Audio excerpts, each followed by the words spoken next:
All right, let's jump into what I'm calling the bonus content type. I think it's one of your smartest moves because you're using video not just to attract and grow your brand, but you're actually using it to educate your sellers. Mm-hmm. So let's unpack the deep dive video strategy. How do those seller market update videos work? You know, what's the format, the delivery, the tone? What data are you showing? Yeah, so I will use Loom here to record this, and then it goes in YouTube. If it was ever not recorded through Loom, it would be unlisted. But for the most part, all of these are Loom videos. So they're filmed live, and they are uploaded to Loom, and then that link is shared to the client. And what I'm going over here is, so I carry a good amount of listings at any given time. And I've done this long enough to where I know what the sellers want to know. They want to know, like, you know, how many showings have we had? What day are we in the market? How are we positioned against other homes? Did that house down the street, did that one sell, and then why? And then, you know, it's like I also bring in some more data points. Like I'm bringing Zillow to the page because it's like everyone's looking at that. So I have to be aware of it. So I'll bring in the owner view of the Zillow, and I'm going over the views and the saves. And I have enough information to look at to where it's like when I'm going over this, normally the first report I go over is, so we use showing time for our showing service here. And so you can pay an additional fee to showing time to get what they call benchmark reports. Benchmark reports takes your listing and then it compares it to all of the other listings in that area that are filtered through showing time. And it'll give you graphs based on how many showings you've had in the first 2 weeks. What's the average? So if I'm below average on showings, like that's one point I'm going to talk about. Like there's a reason here. I'm going to get to it at the end because spoiler alert, it's because our price is off, right? The next one on there is going to be showing how we're priced. Like, are we priced appropriately to these other active homes and other pending homes in the area? So I look at that graph, like if we're right there in the middle where it says we need to be, that's great. But the further left we can get, you know, on the more aggressive side, that's going to show a little bit of more value. If we're way off, it's another data point where I'm like, dude, our price is missing significantly. So I go over benchmark reports there because it stacks up how we stack up against all these other listings, and we want to be at average or above. So I'll look at that. The next report I look at is through the back end of our MLS. So I can look at the listing views and I can see what people have saved our listing and what other listings they've saved, and then what people have viewed and other listings they've viewed. And what I'm looking for are trends. Like if it's a bunch of active listings, okay, clearly these buyers haven't bought any one of these.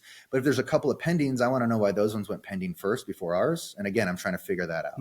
So, and I'm not spending a ton of time on these. Like I'm looking at, you know, this whole video is 8 minutes, maybe 7. Like I run through it pretty quick. Okay. The next piece I will go to is I'll look at the area that our listing is in, and I'm just showing where we're stacked up. Because maybe, you know, this is normally the second week. So after I list the home, week 2, I'm doing this deep dive. Because you know the questions are coming. I'm on the offense, dude. I'm trying to play offense. I know agents that call the seller every Friday. Like, what do you call? Like, I've never done that. I've always done some version of this, whether it was an email or a video.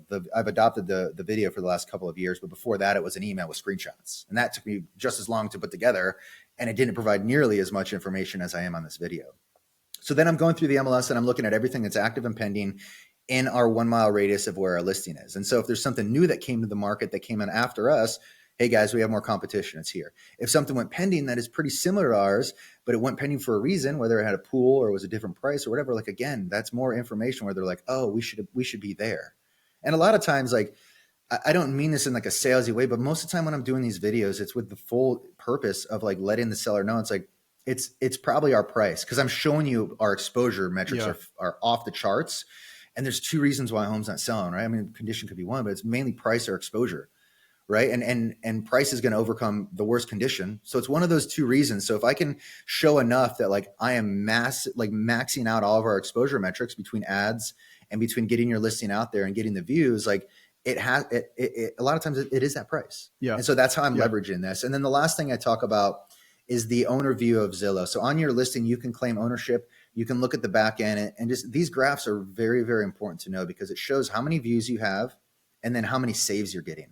And I've done this long enough too, and I'm very forthcoming with my clients to say, hey, after 2 weeks, we should be over 500 views, and we should be somewhere between 40 and 50 saves. If we're significantly below that, we have missed that price by probably 5%. If we're significantly over that, that tells us we got a lot of buyers that are on the sideline, and you've hit that chord. We might not need to reduce now, but the moment we reduce, those 80 saves that we have, I bet my ass, like they're going to be coming in for a second showing or first showing because they're watching it. They're hot. They're getting notified. They're stalking it. Yeah. Because they get notified just like a new listing. So like going into a price reduction with strategy behind it and understanding how it plays into the algorithms. It's like the way that a price reduction should be done. It should just be like, well, it's been 3 weeks, let's reduce it. Right. Like, are you still getting a lot of traffic? Are you still getting good saves? Like, these are the reasons why you need to reduce them, not just so you can get paid faster. It's like really like it's a strategy. I love it because you're essentially visually explaining why it might be price. You're giving them the intel, the analytics, the insights.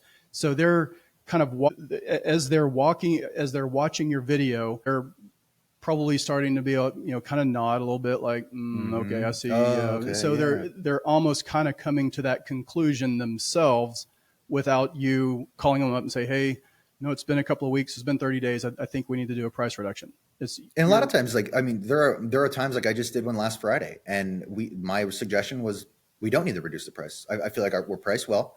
Like we have an above average amount of saves, above average views, like where it's getting out there. It's a slower market we're in now. Like, of course, like sales agents would say, let's get the price down. We got to keep momentum going. Like I said, let's hold strong. Let's go into week 3. If we don't get any showings week 3, at that point, we can make a decision. Yeah. But we still had good carry on showings through this one. So it'll get to a certain point where it's like, yeah, after a month of holding that price, like, yeah, I mean, it's probably clearly we need to do something with the price, but it's also with the context of knowing like what your market is doing and knowing that median days on market for my neighborhood is around 45. Like I know that like I'd love to sell a listing faster, but that's not always in the best interest of my clients. So it's like understanding what is happening behind the scenes and then giving them that proper recommendation or advice. Like that's why they're paying me. It's not because I'm just trying to, here's a cadence. Every 2 weeks we're going to reduce until I sell it.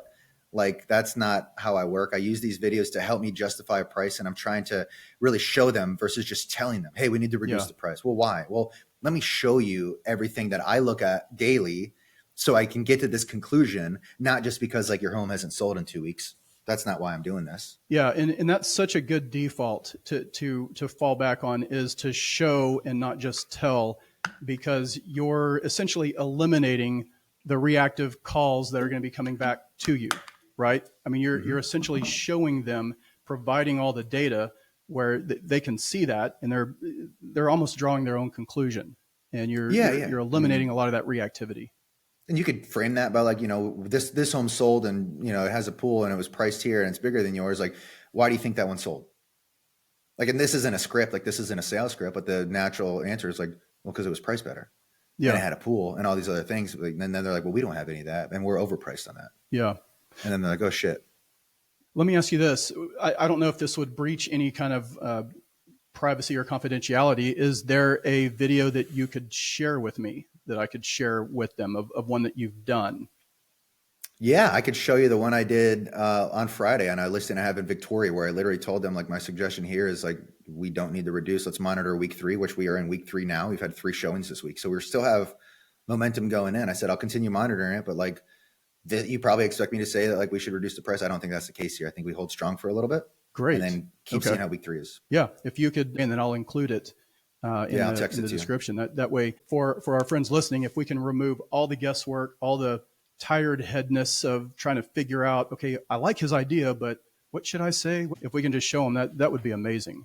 And again, these are like very raw. Like it's almost just like me talking to them if they were on a FaceTime with me. Yeah. But I'm just going over data. I'm showing them everything I'm looking at. It takes me a little bit of time to put it together, but once I knock it out, I mean, full investment is probably 20 to 30 minutes to get that video prepped and recorded. Just think of how much time you're eliminating with incoming calls and texts and having to explain and all that with that 20-minute investment. Insane to me. Yeah.